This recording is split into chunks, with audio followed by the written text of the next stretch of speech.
Quand la Lune vient grignoter le Soleil, pour les passionnés d'astronomie, c'est toujours un événement. 6 ans que ces amateurs attendaient de pouvoir observer de nouveau la rencontre des deux astres.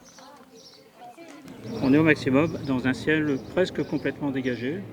Des yeux rivés dans le télescope, les astronomes savourent les 2 heures de spectacle. Donc vous voyez là, le petit croissant, c'est la Lune qui est en train d'avancer devant le Soleil.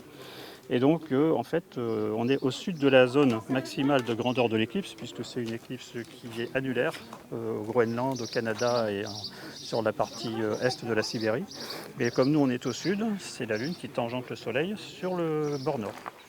Un phénomène rare qu'Augustin n'aurait manqué pour rien au monde. Pour pouvoir l'observer ce midi, il a même raté l'école. Donc ça apparaît sombre, les taches.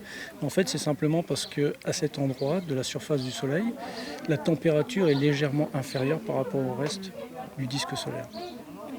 Donc par rapport à la filtration, ça apparaît un peu plus sombre. À 9 ans, il en est sûr, il veut être astrophysicien. C'est de voir la façon dont l'espace se compose. C'est incroyable. C'est passionnant car c'est extrêmement rare. Le ciel ne fait pas rêver que les plus petits. Ce midi, plusieurs clubs de la région se sont réunis, portés par le même amour pour notre système solaire.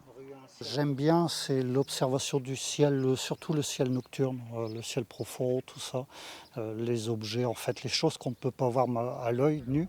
Dans la région, on pourra observer la prochaine éclipse partielle en 2026. En revanche, la prochaine éclipse totale, elle, nous donne rendez-vous en 2080.